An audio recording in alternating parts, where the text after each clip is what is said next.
Professor G.M. Nairji, President, Kerala Academy of Sciences, Dr. S. Somanath, Chairman, Indian Space Research Organization, Dr. Mohanan Kunnummal, Vice Chancellor, Kerala University and Kerala University of Health Sciences, Dr. Chandrabhas Narayana, Director, Rajiv Gandhi Center for Biotechnology, Dr. Sanjay Behari, Directors, Shri Tirunal Institute, Dr. C. Anandharamakrishnan, Director, National Institute for Interdisciplinary Science and Technology, Dr. C. N. Ramchand, Chief Executive Officer, Dr. P. Shanith, Vice President of Kerala Academy of Sciences, Sahodri Sahodranmare, Elavar Komente Vandanam.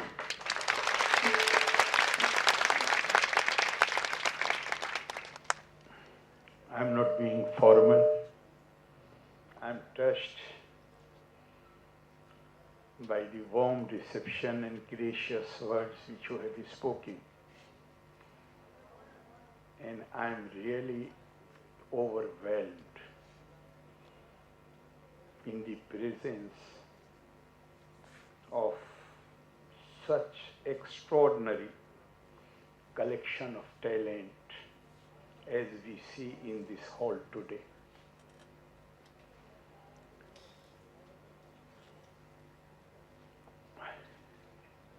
I feel honored that I have been asked to confer this fellowship of the Kerala Academy of Sciences, honoris causa, to 6 eminent scholars who have made significant contribution to science and technology. First of all, my hearty congratulations to all the 6 awardees, and then 10 life members of the Academy who have been honored here today. Kerala Academy of Sciences, a professional organization of scientists, academicians, doctors and technocrats devoted to the promotion of science and scientific temperament, deserves our appreciation and admiration for organizing this impressive gathering. The scientists, technologists and medical professionals on whom fellowships have been conferred have made unique contributions in their chosen fields and eminently deserve the honor which has been conferred on them today. My warmest congratulations and best wishes to them. I am very happy that the Academy has honored Dr. S. Somanath, Chairman, Indian Space Research Organization, who has been spearheading India's proud voyage to the Moon and Mars. The recent completion of the first test flight of Gaganyaan has added one more feather in his cap and made the nation feel proud of this achievement. The inspiring presence of this leader in space science has added radiance to the ceremony, which has also presented before us the highly commendable achievements of 5 more of our illustrious scientists. Professor Dr. Mohanan Kunnummal, who is performing his duties as Vice Chancellor of 2 major universities of Kerala, has been honored for his role as a distinguished medical leader and a stalwart in radio diagnosis. Professor Chandrabhas Narayanan's innovations in biotechnology focus on drug-protein interaction for drug screening and diagnostics. Dr. Sanjay Behari's contributions to the advancement in neurosurgery and medical education have been globally acknowledged. Similarly, Dr. C. Anandharamakrishna's innovations, expertise, and substantial contribution in the field of food technology and engineering, and Dr. C. N. Ramchand's work in biotech and pharmaceuticals have added to the wealth of knowledge in science and technology, thereby aiding the nation's progress. The progress of a large nation like India translates into the prosperity of 1/6 of humanity. Every scientific progress registered in India therefore impacts the world. Therefore, it is no exaggeration to say that by honoring the contributions of these illustrious scholars, the Kerala Academy of Sciences is celebrating the learning and scholarship that leads to wisdom, which promotes and results in virtuous life. Sangya pragyam apekshate. India, which has begun its Amrit Yatra towards a period of holistic development the next 25 years, has been making steady progress ever since the nation committed itself to the positive use of science and technology through the Scientific Policy Resolution of 1958. The resolution spoke of our inherent obligation to participate fully in the march of science so as to secure for the people of the country all the benefits that can accrue from the acquisition and application of scientific knowledge and methods. True to the spirit of this resolution, we have been progressing in various spheres by utilizing the power of science and technology.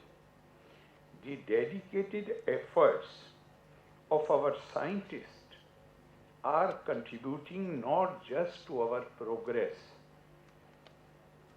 but to the revival of India's age-old identity as a knowledge civilization. India attained this reputation as a result of lifelong devotion to pursuit of knowledge by our great scholars and rishis. As it has been said, tapa swadhyay nirittam, ever devoted to the pursuit of knowledge. Ours is a great country. We have had for centuries a great history. The whole of the East reflects our culture. Our thought leaders were not content with mere acquisition of knowledge, but they believed in spreading the knowledge for lok sangrah, that is for common good. This process of tapa, and in fact this is part of a dialogue in one of the Upanishads, tapa swadhyay nirittam, then question was asked, what is tapa? The answer given was, tapa is acquisition of knowledge, swadhyay, and pirvachan, that is sharing that knowledge with others.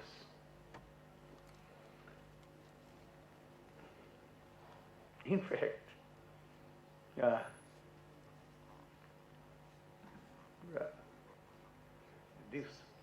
if this question comes to our mind, that if we were a knowledge civilization, why history has been so cruel to us, then it is only natural. And I started raising this question since my university days, and I did not find a satisfactory reply until I read Swami Vivekananda, and particularly Swami Ranganathananda, who was from Kerala and was heading the Ramakrishna mission for more than 10 years. And was personally also he was very kind and affectionate too. There are 4 volumes written by him, Eternal Values for a Changing Society. In the 4th volume, he has discussed this issue. And he said that, as I said earlier, that we were known as knowledge civilization. So he says that we have always been known as worshippers of Mother Saraswati, known for the pursuit of knowledge.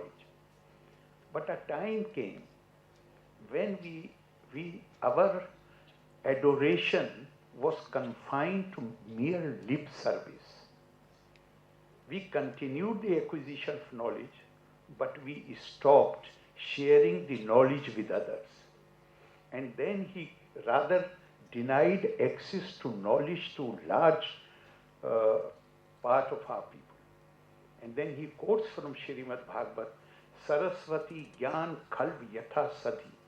A scholar who does not share knowledge, who imprisons knowledge within herself or himself and does not share it with others, ceases to be a worshipper of Saraswati, becomes a villain of Saraswati. Today I feel that you are not only making a great contribution in the progress of the nation, but more than that, you are also contributing for the revival of that tradition. Today, it is almost impossible to imagine life without science and technology, be it in communication, healthcare, agriculture, industries, any other field of activity. When we count our progress in recent years, the strides in areas ranging from space science to agriculture come to our mind.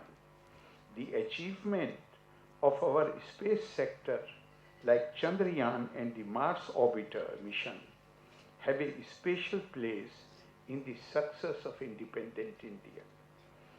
The progress made in space science has inspired so much confidence and enthusiasm in public mind that every space mission receives the support and prayers of the common man.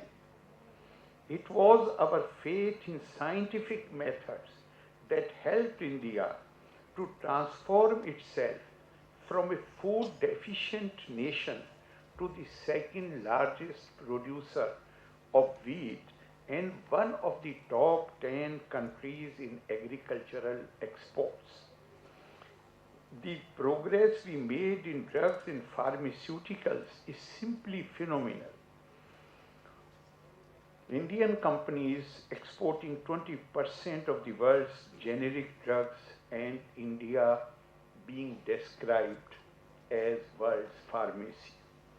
Technology has revolutionized India's communication scenario and made many services more accessible to the people with physical challenges through assistive devices for mobility as well as comprehension. Despite the all-pervading impact of science in our lives, there still remain many areas which call for a greater involvement of science and scientists.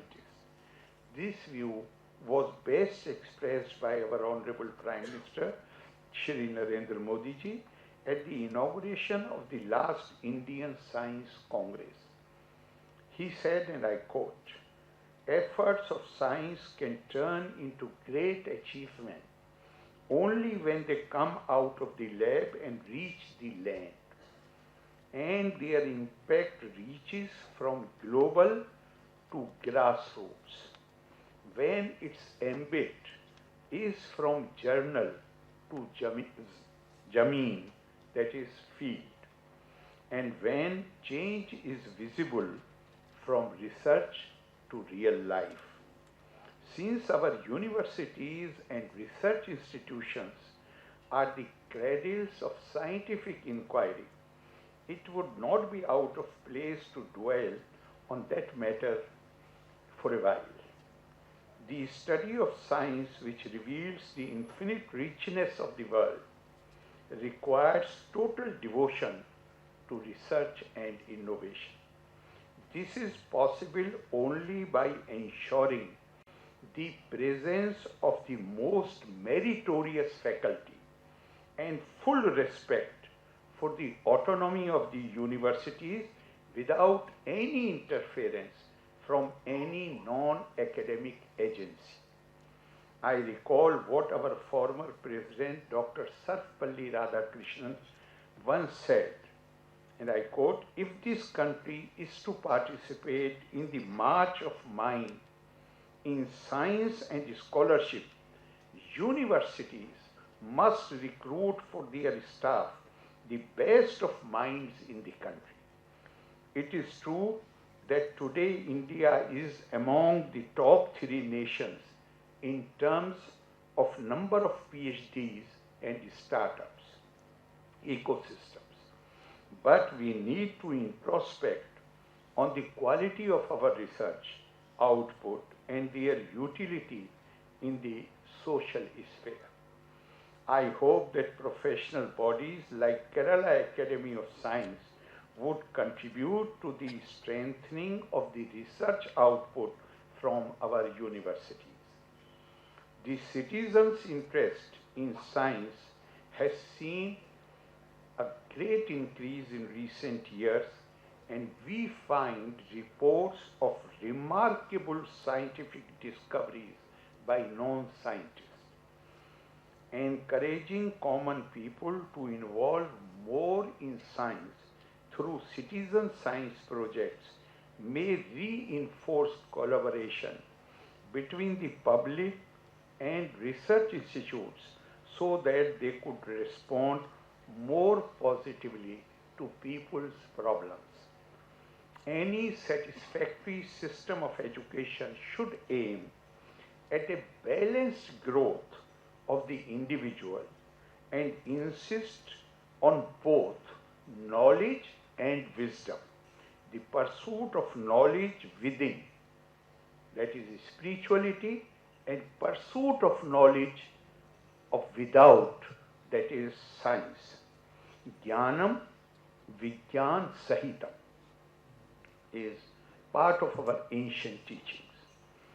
We must never lose sight of the famous statement that mere acquisition of knowledge without the development of moral values, we run the risk of becoming demons. Education and science need to endow people with a sense of compassion and humility. An education devoid of such values degenerates man into a brute, and such persons are characterized by intellectual arrogance, spiritual crassness, and coldness of heart. Saksharo vipritatve rakshaso bhavati thurvam. Swami Vivekananda had therefore said that the purpose of religion was to transform man the brute into man the God. The purpose of science too is not very different. Sarva Shastra Priyojanam Atma Jnanam. I would like again to congratulate Kerala Academy of Sciences on its success in inculcating scientific social responsibility through the promotion of translational research and product development for society. And I would like to conclude with a very short dialogue which comes from Upanishad. A question was asked, what are the essentials for good life? The moment the question was asked, there was a thunderclap. The weather was cloudy and there was a thunderclap. The Rishi said, have you received the answer? His pupils, they said, sir, you have not given any answer as yet. No, but the answer has come from above. And he said, Tad Vesha Devi Vagnu Vadati Istani Yutnar Da Iti Damiyat Datta Daya Dhua Miti. He said the essentials of good life, he says, are three da. The first da is damiyat, self-control, self-improvement, which is the mother of all improvement. The second is, unless you have control over your own self, it is very difficult to move on. The second, he says, the second da is datta. Learn to give to the people. And which means that whatever you are endowed with, whatever blessings you have, share it with others.